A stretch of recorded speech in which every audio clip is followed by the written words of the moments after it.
Assalamu alaikum wa rahmatullahi wa barakatuh. Paix sur ceux qui suivent la guidée. Paix et bénédiction sur le prophète sallallahu alayhi wa sallam, sur ses compagnons, ses amis, sa famille, ainsi que sur tous ceux qui le suivront de bonne foi jusqu'au jour du jugement.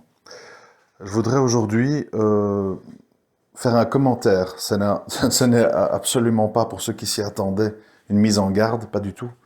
C'est un commentaire ou quelque chose d'annexe à certaines déclarations d'un prêcheur américain qui s'appelle Daniel Hakikatjou. Donc je sais que vous êtes nombreux à le suivre et à l'apprécier. Moi aussi d'ailleurs. Je sais que c'est quelqu'un qui est d'origine iranienne, qui est musulman sunnite et qui, en Amérique, donc, publie beaucoup sur le sujet du féminisme, de l'islam moderne, bisounours, etc. Et qui, voilà, avec un certain talent, parle de tout ça. Alors dernièrement, Basile Blandine a publié certains résumés sous-titrés en français d'une entrevue qu'il a eue pendant 4h30 avec un athée, que j'avais survolé. Bon, 4h30 c'est un peu long, j'avais survolé ici et là. Et je voulais me permettre de faire un commentaire parce que je pense que c'est toujours intéressant d'avoir des contre-avis. Ce n'est absolument pas des critiques ou des rabaissements, c'est un autre angle de vue. Ça peut être complémentaire. Je l'ai entendu dire dans un échange, dans un premier échange, je parlerai du deuxième après, les prêcheurs de nos jours veulent absolument vendre l'islam et pour ça ils n'hésitent pas à le travestir. Et évidemment, il y a toute une série de choses qui sont présentes dans l'islam dont ils ont honte, l'aspect combat, djihad, etc. Et que donc, pour plaire aux progressistes ou aux gens de minorités agissantes, etc., ils rasent un peu les murs sur ces sujets-là. Et c'est pas ça l'islam. L'islam, il y a eu des Ghazawat, il y a eu Khalid ibn Walid, etc., etc. Et donc, il ne faut pas en avoir honte. L'islam, c'est aussi ça. Et on n'est pas là pour plaire aux gens et avoir leur approbation. À ça, je rajoute sa deuxième intervention que j'ai vue, qui va dans le même sens, qui consiste à dire, on nous accuse du djihad offensif, mais regardez l'OTAN, si on n'accepte pas leurs conditions, ils font des boycotts, ils font des conditions, ils affament la population. Et si ça ne suffit pas, ils envoient les avions, ils bombardent, etc. Donc eux aussi, pour faire avancer leur idéologie, ils font du djihad offensif. Donc nous n'avons pas de critiques à recevoir, etc., etc. Je résume, excusez-moi, je résume, pour avoir l'idée globale de ce qu'il dit. Alors a priori, on aurait tous envie d'applaudir. Oui, c'est pas faux, c'est vrai. Mais on a un devoir, en tant que prêcheur, je pense, d'entrer dans les détails et de faire certains constats douloureux qui ne sont pas agréables parce que, personnellement, moi, c'est des constats que j'ai pu faire il y a une dizaine d'années, mais entre-temps, mon analyse, elle s'est affinée, dans le sens que je n'accepte plus, en tout cas moi, dans ce que je raconte, les discours victimaires. Et l'OTAN ceci, et les juifs cela, et les LGBT, et le féminisme, et le bazar, bon. Désigner tous les groupes déviants, hypocrites, etc., on en a encore jusque demain matin. C'est pas le plus intéressant de l'affaire. Et ça a l'effet pervers de nous éloigner du vrai, de l'important débat et de l'importante analyse qu'il faut avoir, c'est-à-dire nous, les musulmans, nous. Oublions les gays, oublions les juifs, oublions les francs-maçons, oublions le féminisme, oublions tout ça, parlons de nous. Et c'est quand on parlera de nous qu'on va mieux comprendre ce qui se passe. Exemple. Je prends quelques exemples qui vont dans le sens de ce qu'il dit. Il nous dit, oui, mais nous on a Khalid ibn Walid, il y a les Ghazawat, l'islam c'est aussi le combat, on ne doit pas au nom de se faire bien voir travestir tout ça et proposer un islam bouddhiste, etc. Bon, je résume. Alors, effectivement, c'est tout à fait vrai, il n'y a rien à redire là-dessus, mais faut pas oublier que quand l'islam était conquérant, quand l'islam était combatif, il était géré par des gens qui étaient des gens qui ont tout sacrifié pour leur foi, qui ont sacrifié leur argent, leur famille, leur stabilité économique, leurs habitudes de vie, leur ville, leurs amis, leur sécurité, leur vie. On parle donc de gens qui, certes, étaient dans un islam fort, un islam combatif, un islam conquérant, parce que ces gens avaient un certain profil. Il ne faut pas oublier. Tu ne peux pas t'attendre à faire la course avec une Porsche sur le Nürburgring en Allemagne, quand ta Porsche, à toi, a un moteur qui n'est pas préparé, qu'elle n'a pas des amortisseurs de course, qu'elle n'a pas des pneus lisses et qu'elle n'a pas des ailerons. Ta Porsche, après 2 virages, elle va être à 50 mètres derrière l'autre Porsche, avec le même moteur et tout la même chose, parce qu'elle n'a pas les éléments indispensables pour tirer la quintessence de la machine. Comprenez? Donc, selon moi, il est malvenu dans la situation actuelle dans laquelle les musulmans sont, c'est-à-dire faibles, amoureux de la vie, pleins de passion, pleins de division, dire il faut mettre en avant et insister sur le fait que dans l'islam il y a les combats, dans l'islam il y avait le grand stratège militaire Khalid ibn Walid, c'est une réalité historique. Et comme j'aime le dire avec un frère en privé, sous une phrase un peu qui résume ce que j'en pense, c'est « nous fûmes grands ». Beaucoup de musulmans aiment ce principe de « nous fûmes grands ». Nous fûmes de grands combattants. Nous fûmes un empire qui s'étendait de X à Y avec l'Andalousie et les savants, etc. Nous fûmes. Alors on se délecte là-dedans, on partage des articles sur l'histoire, sur les anciens, etc.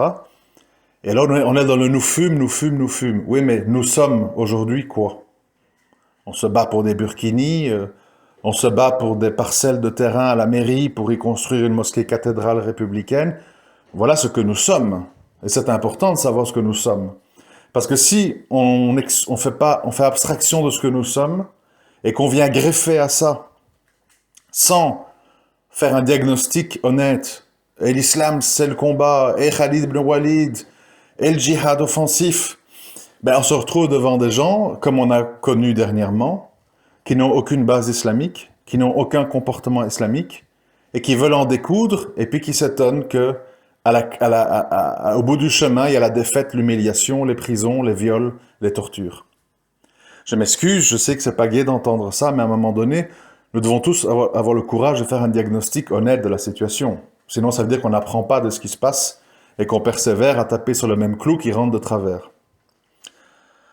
Ensuite, sur la question de l'OTAN, qui eux pratiquent le djihad offensif en faisant des sanctions, en faisant des opérations militaires, etc., etc. À nouveau, je viens avec un angle de vue un peu attristant, mais qu'il faut bien admettre.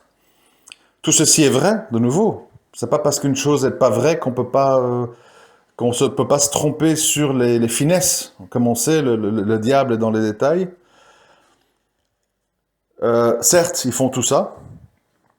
Abu Ghraib, tout ce que vous voulez, hein, Guantanamo, les bombardements, le boycott de l'Irak. On connaît tous la chanson par cœur, ça sert à rien de répéter. Mais, écoutez bien, eux, derrière tout ça, ils proposent un modèle de société attrayant. On le voit, puisque Koweït, Qatar, l'Arabie Saoudite sont des espèces de succursales américaines emballées dans un vernis islamique, d'où ça me rend toujours très songeur quand j'entends des audios des salafis qui mettent l'Arabie Saoudite sur un piédestal incriticable, comme s'ils ne voyaient pas tout ça, comme s'ils ne voyaient pas les centres commerciaux, l'hypocrisie, toute la jeunesse qui est en demande d'une américanisation à outrance de la société, tous les savants jetés en prison, tués, torturés, quand ils osent faire une petite critique, etc. Enfin bref, c'est un autre débat. Donc, l'Occident, on va appeler ça comme ça, hein, l'Occident arrive avec un modèle de société. Un modèle de société dans lequel il y a l'éducation, la modernité, les universités, l'argent, le cinéma, les téléphones portables, un confort de vie, des soins de santé, etc., etc. Et cetera. Et donc, évidemment, peut pas faire abstraction du fait que ce qui est proposé est attrayant pour beaucoup de gens, pour la masse populaire. Les gens n'ont pas envie de boire de l'eau et du riz et dormir sous une tente avec des tempêtes de sable qui rentrent dans les yeux de leurs enfants toute leur vie. Celui qui dit ça, soit il se ment à lui-même, soit il fait semblant d'être très pieux et n'a pas vécu la situation. Donc, plutôt que de dire ça, l'OTAN pratique le djihad offensif, ils pratiquent en fait, ils appliquent notre religion mais avec leur idéologie. Il faut plutôt se dire autre chose. Est-ce que nous, on propose un modèle de société qui est suffisamment attrayant que pour avoir l'appui de peuples, de pays, quand on veut instaurer un État islamique ou un État où l'islam domine? Est-ce que nous proposons quelque chose qui est attrayant? Ou ce que les gens voient, c'est division, groupes qui s'entretuent, mise en garde de chaque côté, guerre civile comme en Libye, etc., etc. Si c'est le cas, il ne faut pas s'étonner que malgré les interventions militaires et malgré le djihad offensif que décrit Daniel dans ses audios, eh bien, en fait, c'est plus ou moins applaudi par beaucoup de gens du monde musulman, parce qu'il propose quelque chose. Quand l'islam a débuté, le peu de gens qui se sont regroupés derrière le prophète, sallam, ils sont regroupés derrière un projet de société. L'unicité, la justice, l'égalité, le respect, bien traiter les orphelins, les pauvres, fin du racisme, fin de la misogynie des femmes qui sont des objets, etc.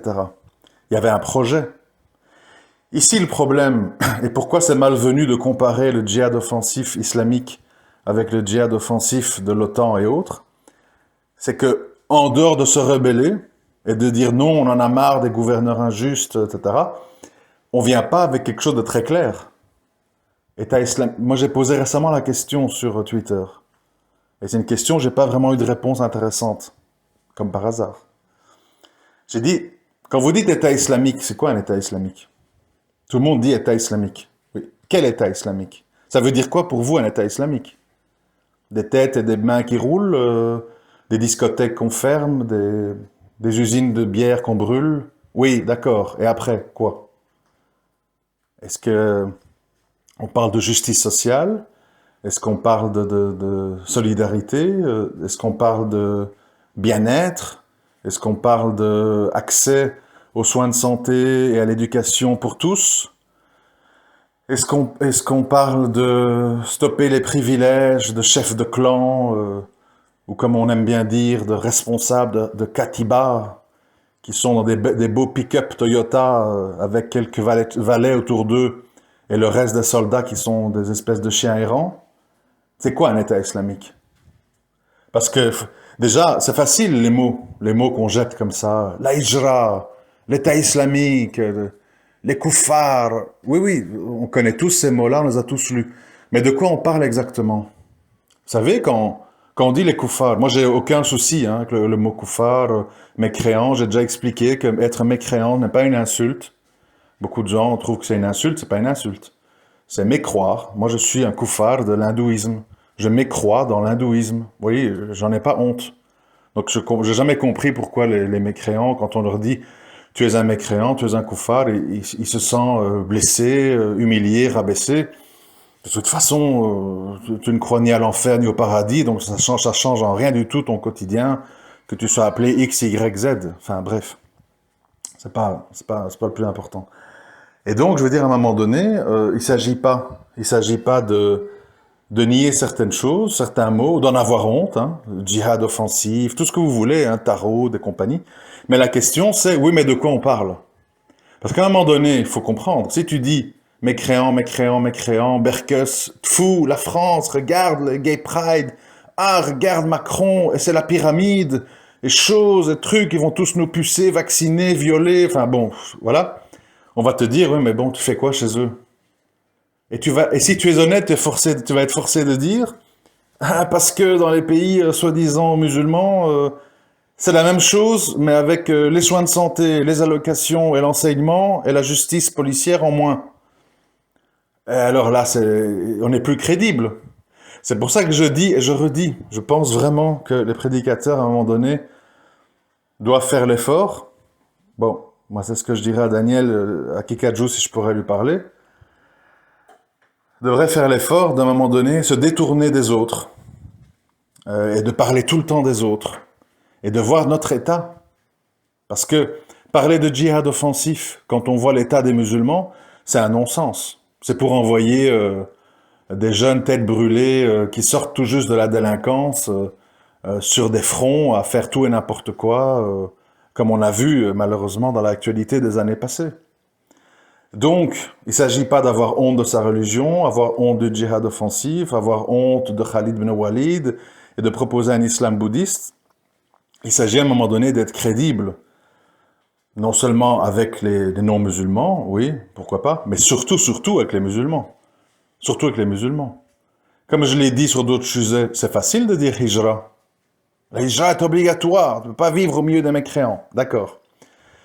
Mais quand je vais en Mauritanie, au milieu des gens qui sont dans l'islam de façade et qui sont à moitié démocrates, où il y a un islam mélangé aux coutumes et où on va me regarder un peu de travers parce que je suis pas mauritanien, et où je vais vivre une vie difficile sans aucune assurance au niveau de l'éducation, de la santé, de mes revenus, etc.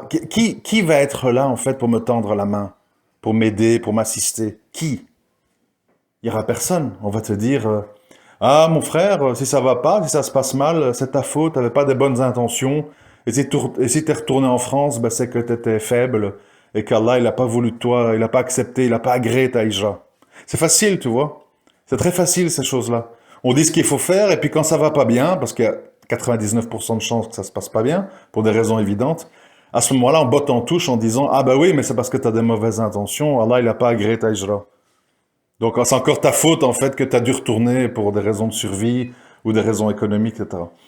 Donc voilà, je voulais simplement dire ça, parce qu'a priori on pourrait tous applaudir, oui, les Nations Unies font le djihad offensif, oui, on n'a pas honte de l'islam complet, et le djihad et le combat, Khalid bin Walid, on en est fier, oui, mais qui sommes-nous?